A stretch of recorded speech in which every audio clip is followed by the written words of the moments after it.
Hello मेरे प्यारे बच्चों, कैसे हैं आप सब। और स्वागत है आपका एक बार फिर से आपके अपने यूट्यूब चैनल अनु भारती क्लासेस में। और बच्चों, आज मैं आपके लिए क्लास 5 की जो आपका लेट का एग्जाम होने वाला है उसके मैथ्स के कुछ क्वेश्चंस मैं लेकर आया हूं। और ये सभी क्वेश्चंस बहुत ही इंपॉर्टेंट हैं, तो एक बार इसको जरूर देखें, ध्यान से देखें और समझें।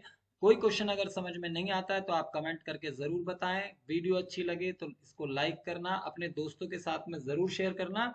और अगर ऐसी ही वीडियोस आपको आगे भी चाहिए तो चैनल को भी सब्सक्राइब कर लेना। चलिए शुरू करते हैं बिना किसी देरी के। फर्स्ट क्वेश्चन हम देख लेते हैं हमारा। 1 lakh is equal to how many thousands. ठीक है, अब 1 लाख में 1 लाख में कितने थाउजेंड होंगे। तो देखो, सबसे पहले आप 1 लाख लिखिए। 1 लाख आपने लिखा है यहाँ पर।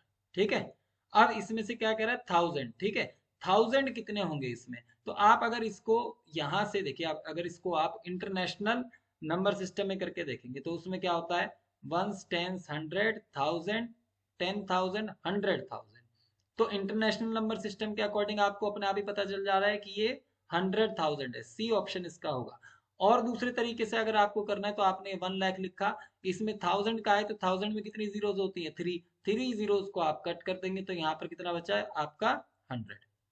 तो इट्स वेरी सिंपल। आपको कभी भी कहीं पर भी किस भी तरीके का क्वेश्चन आता है, सपोज दैट इसमें आ जाए कि 1 करोड़ में कितने थाउजेंड है। ठीक है, 1 करोड़ में कितने थाउजेंड है, तो आपको क्या करना है, सिंपल से क्या करना है कि यहाँ से ये थ्री जीरोज इसकी कट कर देनी है। आपको पता चल जाएगा कि ये 10,000 जो इसमें थाउजेंड होंगे। ठीक है, चलिए शुरू करते हैं, आगे भी देखते हैं। सेकंड क्वेश्चन क्या है।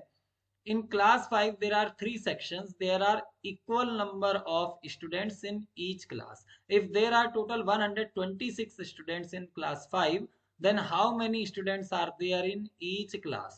ठीक है, अब देखिए एक क्लास में कितने, क्लास 5 में 3 सेक्शन हैं और उन पूरे तीनों सेक्शंस के मिलाकर के 126 स्टूडेंट्स हैं। अब हमें ये पता करना है कि एक क्लास में यानी कि फिफ्थ क्लास का जो 3 सेक्शन है, उन 3 सेक्शन में से एक सेक्शन में कितने बच्चे हैं। तो सिंपल सा है, जो टोटल नंबर हमें दिया गया है 126, इसको हम किससे डिवाइड कर देंगे, 3 से ही डिवाइड कर देंगे। तो हमें पता चल जाएगा कि हमारे कुल कितने बच्चे एक सेक्शन में हैं। तो आप देखेंगे कि 42 हमारा इसका आंसर आएगा। ऑप्शन ए पर आप इसमें टिक कर देंगे। ठीक है, नेक्स्ट क्वेश्चन देखते हैं। Which of the following shapes will look the same after a half turn 180 degree rotation. अब देखो, आपको मैंने पहले भी बताया था कि अगर आप ये इस तरीके से ये है, ठीक है, या मैं शेप्स के अकॉर्डिंग ले लेता हूँ। यहाँ से ये रेक्टेंगल है, रेक्टेंगल आपका किस शेप में किस तरह से होगा, ये आपका इस तरह से हो जाएगा। ठीक है, इसको अगर आप 180 डिग्री रोटेशन में करेंगे तो ये देखिए 45, ये 90 डिग्री रोटेशन में तो ये इस तरह से हो जाएगा। ठीक है, और 180 डिग्री में ये इस तरह से आपका रोटेट हो जाएगा, यानी कि ये आपका रेक्टेंगल तो सेम रहेगा। ठीक है, इक्विलेटरल ट्राइंगल जिसकी कि तीनों एंगल हमारे इक्वल होते हैं। ठीक है, अगर आप इसको करेंगे तो ये किस शेप में आ जाएगा, ये इस शेप में आ जाएगा। ठीक है, आफ्टर 180 टर्न। ठीक है, अगर आप इसको 90 डिग्री टर्न देंगे तो ये कुछ इस तरह से हो जाएगा। ठीक है, अब हम सर्कल देखेंगे। सर्कल को तो देखो कहीं से कहीं तक भी घुमा दो, ये सर्कल सर्कल ही रहेगा। ठीक है, अभी तक हमारा ए ऑप्शन और सी ऑप्शन हमारा एकदम ठीक आ रहा है। डी में है हमारा स्क्वायर। अब स्क्वायर जब आप बनाएंगे तो जब भाई हमारा रेक्टेंगल सेम रह रहा है, ठीक है, वो सेम दिख रहा है 180 डिग्री के रोटेशन के बाद में, तो स्क्वायर भी दिखेगा ही। तो इस तरह से हमें पता चल रहा है कि हमारा ऑप्शन ए, ऑप्शन सी और ऑप्शन डी, यानी कि 3 शेप ऐसी हैं जो 180 डिग्री के रोटेशन के बाद में या हाफ टर्न के बाद में ये सेम दिखेंगे। तो इसमें आप ऑप्शन डी को टिक कर देंगे। ठीक है, चलिए नेक्स्ट क्वेश्चन की तरफ मूव करते हैं। Geeta wants put a lace around her handkerchief having perimeter 212 centimeter.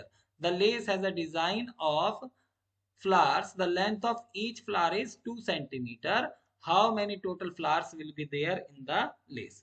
देखिए, इससे ज्यादा इजी इजी क्वेश्चन आपके लिए नहीं हो सकता है। ठीक है, बस आपको ये क्वेश्चन देखने में बड़ा लगेगा, आपको लगेगा अरे भाई ऐसे कैसे, इतना बड़ा क्वेश्चन है, इतना इजी कैसे हो सकता है। बहुत इजी है। देखिए, पेरीमीटर एक, ये हैंडकरचीफ हो गया आपका, ठीक है, रुमाल हो गया। अब इसके साइड में ना फ्लावर्स लगे हुए हैं। ठीक है, अब इस आपको पता है कि इसकी अगर टोटल लेंथ में यहाँ से इस पॉइंट से ऐसे यहाँ तक और ये पूरा अगर मैं निकालूं तो ये पेरीमीटर आ जाएगा इसका। अब इसके पूरे पेरीमीटर में यहाँ पर बाउंड्री पर क्या लगा हुआ है, फ्लावर्स लगे हुए हैं, और एक फ्लावर का जो साइज है वो कितना है, 2 सेंटीमीटर का है। तो टोटल कितने फ्लावर्स इसमें लगे हुए हैं आप यहाँ पर भी देख सकते हैं, ठीक है, ये लगे हुए हैं, ठीक। तो अब भाई अगर 212 सेंटीमीटर का है पेरीमीटर, यानी कि अगर हम इसको यहीं से देखें, ये पूरा अगर ऐसे में 212 सेंटीमीटर है और एक फ्लावर 2 सेंटीमीटर का है, तो सिंपल सी बात है 212 को 2 से डिवाइड कर दो, 2 से डिवाइड कर दोगे आपका 106 आ जाएगा, बस सिंपल है, ठीक है। तो इस तरह से आप इस तरह के क्वेश्चंस को कर सकते हैं। नेक्स्ट क्वेश्चन देख लेते हैं। The length and breadth of a rectangle is 40 centimetre and 10 centimetre respectively, find the side of a square which has the same area as that of the given rectangle. अब देखो यहाँ पर question को थोड़ा सा घुमा दिया। अब यहाँ पर हमें क्या करना है कि हमें सबसे पहले रेक्टेंगल का ये बताया कि लेंथ इतनी है, ब्रेथ इतनी है, ठीक है। तो लेंथ है कितनी, 40 सेंटीमीटर, ब्रेथ है हमारी 10 सेंटीमीटर, ठीक है। एरिया निकालेंगे, एरिया क्या होता है, लेंथ इंटू ब्रेथ, ये कितना हो जाएगा 40 सेंटीमीटर इंटू 10 सेंटीमीटर, इसको आप करेंगे तो ये हमारा एरिया आ जाएगा 400 सेंटीमीटर स्क्वायर, ठीक है। अब कह रहा है कि find the side of a square which has the same area as that of given rectangle. अब देखिए स्क्वायर का एरिया सेम होना चाहिए 400, तो इसकी एक साइड कितने की होगी ये हमें निकालना है। तो हम यहाँ पर ऑप्शन से अगर देखेंगे, या तो आप इसका अगर स्क्वायर निकालना जानते हैं स्क्वायर रूट, तो आप इसका स्क्वायर रूट निकाल दीजिए, लेकिन अभी आपको स्क्वायर रूट निकालना नहीं आता है, ठीक है। तो आप इसको किससे करेंगे, ऑप्शन से करेंगे। ऑप्शन में जब आप 15 का करेंगे तो 15 इंटू 15 कितना होता है 225, तो ये तो हमारा ऑप्शन होगा ही नहीं, ठीक है। अब देखो क्योंकि लास्ट में इसके जीरो है तो नंबर भी हमारा जीरो वाला ही हो सकता है, ठीक है। तो इससे क्या है कि सी ऑप्शन भी हमारा कट हो गया। तो अब हमारे पास में ऑप्शन कौन कौन से बचे, बी एंड डी। तो बी वाले को हम करके देखते हैं, 20 मल्टीप्लाई 20 अगर हम करेंगे तो हमें 400 मिल जाता है। तो इस तरह से हमें पता चल गया कि भाई अगर हम 20 मल्टीप्लाई 20 कर रहे हैं तो हमारा क्या आ जा रहा है 400 सेंटीमीटर आ जाएगा। और स्क्वायर का जो एरिया निकालते हैं हम कैसे निकालते हैं, साइड इंटू साइड। अब इस स्क्वायर की अगर साइड 20 सेंटीमीटर की होगी तो हम अगर 20 सेंटीमीटर इंटू 20 सेंटीमीटर करेंगे तो हमारा जो स्क्वायर का एरिया है वो 400 सेंटीमीटर स्क्वायर हमारा आ जाएगा। नेक्स्ट क्वेश्चन पर चलते हैं। देखिए Appa gave 1 chocolate each to Ravi, Ajay, Atul and Rani, ठीक है। अप्पा ने चॉकलेट दी, एक एक चॉकलेट सबको दी, एक रवि को मिली, एक अजय को, एक अतुल को, एक रानी को। अब क्या हुआ कि हर चॉकलेट में 12 पीसेस है, ठीक है। हर चॉकलेट में 12 पीसेस है, ये आप देख सकते हैं यहाँ पर 12 पीसेस यहाँ पर किए हुए, ठीक है। Ravi ate 5 pieces, Ajay ate 9 pieces, Atul ate 1 piece and Rani ate 7 pieces. Find who has eaten 3/4 of the chocolate. अब ये देखना है, देखिए 3/4 ऑफ द चॉकलेट किसने खाया है। तो अब हमें क्या करना है, हमें ये नहीं अब यहाँ पर हमें हर किसी का निकालने की जरूरत नहीं होगी। हमें क्या करना है, 3/4 किसने खाया है इसको निकालने के लिए हम क्या करेंगे, 3/4 ऑफ 12 निकाल देंगे। क्यों, क्योंकि टोटल पीसेस कितने हैं इसके 12 हैं, और ये क्या है 3/4, हमें इसका फाइंड आउट करना है। तो हम अगर हर किसी का निकालेंगे तो उससे तो हमें बहुत देर हो जाएगी। तो हमें क्या करना है, सिंपल सा 3/4 ऑफ 12 कर देना है। तो इससे क्या होगा, 3/4 मल्टीप्लाइड बाई 12। अब आप इसको 12 को सीधा 4 से डिवाइड कर दीजिए, तो 4 3 जार 12 और ऊपर मल्टीप्लाई कर दीजिए 3 3 जार 9। तो 9 पीसेस किसने खाए हैं, अजय ने। तो यहाँ पर अजय का जो ऑप्शन है उसको आप टिक कर देंगे, आपका आंसर आ गया। चलिए नेक्स्ट क्वेश्चन की ओर मूव करते हैं। 7th क्वेश्चन है, 3 children are taking rounds of same park. If the children complete one round in 2, 3 and 4 minutes respectively, what will be the time when they meet together if the time now is 5 o'clock? देखिए इस तरह का question मैंने आपको कई बार करवाया है। कभी भी आपको इस तरह का क्वेश्चन दे रहा है तो आपको सिंपल सिंपल क्या करना है, इसका एलसीएम निकाल देना है। क्या निकालेंगे आप, इसका एलसीएम। अब एलसीएम निकालने के लिए सिंपल सा देखो मैंने बताया हुआ है कि तीनों को इकट्ठा कर लो, ठीक है। 2 से किया डिवाइड इनको, तो 3 तो हो नहीं सकता, ये 2 पर हो गया, ये 3 और ये 1 और ये 3 आ जाएगा। तो 2 इंटू 2 इंटू 3, ये कितना आ गया 12 मिनट्स। आंसर आया हमारा 12 मिनट्स, लेकिन अब यहाँ पर 12 तो कहीं पर आंसर है ही नहीं। तो अब ये बताना है कि किस टाइम पर, तो टाइम था उस समय पर जब वो साथ में चले थे पहले, तो उस समय जो टाइम था वो था 5 o'clock। अब 5 o'clock में आप क्या करेंगे, 12 मिनट्स और प्लस कर देंगे, जिससे कि आपका आंसर आ जाएगा। अब यहाँ पर आप देख सकते हैं कि बी ऑप्शन में 5 मिनट्स 5 hour 12 मिनट्स का ऑप्शन दे रखा है। ठीक है, 5:12 आपके यहाँ पर दे रखे हैं। ठीक है, नेक्स्ट क्वेश्चन पर चलते हैं। Meenu takes 15 minutes to reach the school from her home.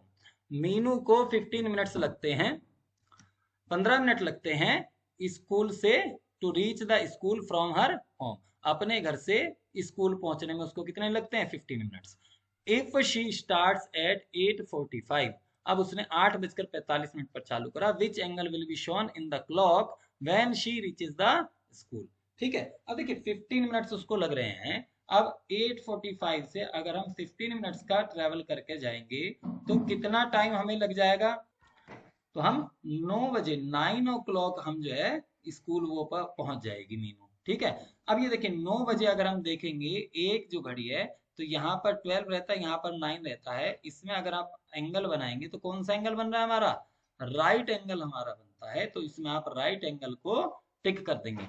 ठीक है, चलिए नेक्स्ट देख लेते हैं। 4/6 ऑफ अ डजन।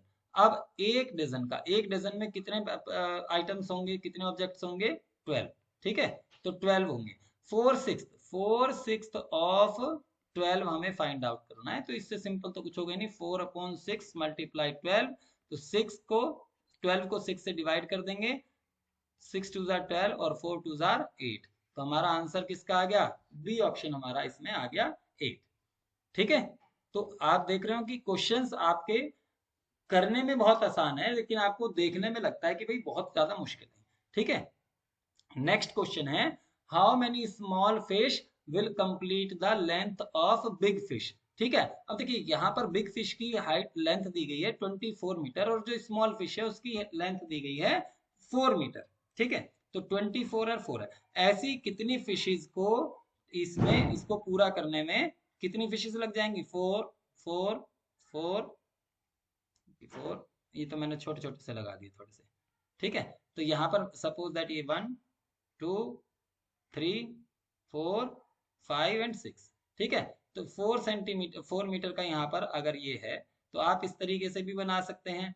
दूसरा तरीका आप सबको पता है कि क्या करना है, बताइए क्या करना है, आपको 24 मीटर को 4 मीटर से आप डिवाइड कर देंगे, तो आपका कितना आ जाएगा, 4 6 जार 12, तो डी ऑप्शन आपका यहाँ पर करेक्ट हो जाएगा।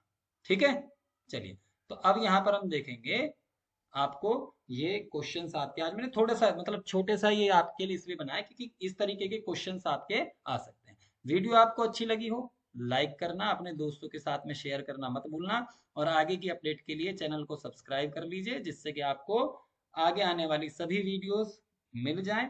Thank you so much, tata बाबा, सी यू।